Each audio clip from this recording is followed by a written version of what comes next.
Hi there, I'm Patricia from Fitness Uprising. This video is in response to a question that was brought up by one of our fans about how to strengthen the knees. The best way to do this is to strengthen the muscles around the knees, mainly the quadriceps, which run along the front of the thighs, and the hamstrings, which run along the back of the thighs. And the simplest exercises that you can do for these muscle groups are squats and lunges. We'll start with squats, which are usually the easier of the two. First, I'll demonstrate chair squats and then regular squats. I suggest you start with a chair or bench that's about knee height. If you find this to be a little too challenging, try something higher. And as these squats get easier, you can graduate to something lower. Stand up tall in front of your chair and place the hands on opposite shoulders. Then sit down and stand up.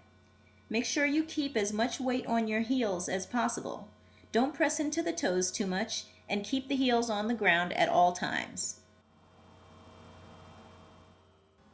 Also, make sure that your knees stay right over the feet. Don't let them pull too close together, like this, or too far apart, like this. Both of these can put undue stress on your knees.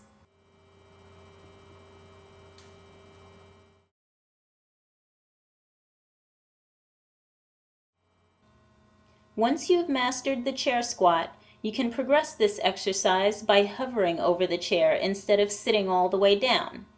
Squat just low enough so that you can feel the edge of the chair on the back of your thighs.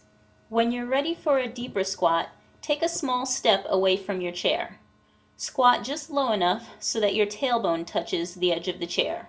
Keep the chest up and always look straight ahead.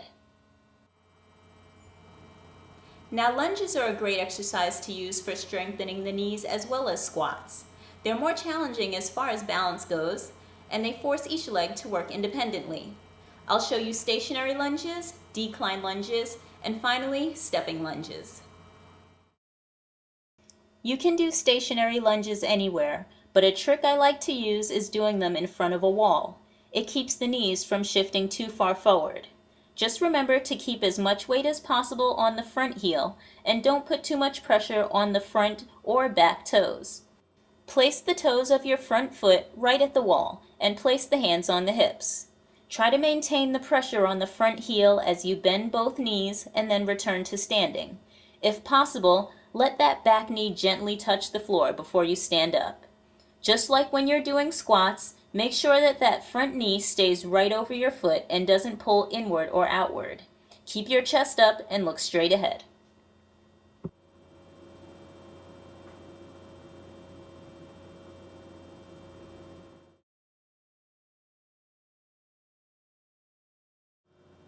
For decline lunges, use something about mid-shin height to elevate your back foot. The balance is more challenging, so at first you may want to stay close to a wall or chair in case you need it to steady yourself. Again, try to maintain the pressure on the front heel and bend your front knee as deeply as you can comfortably, then return to standing.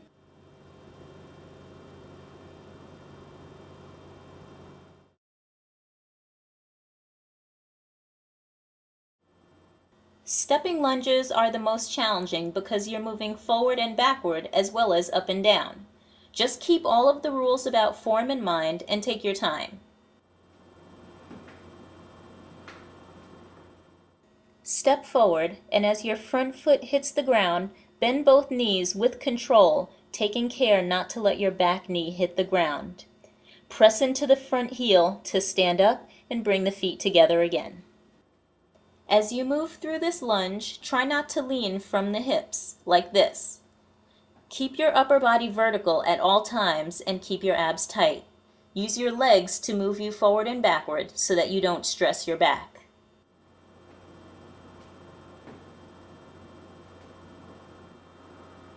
So there you have lots of variations of squats and lunges.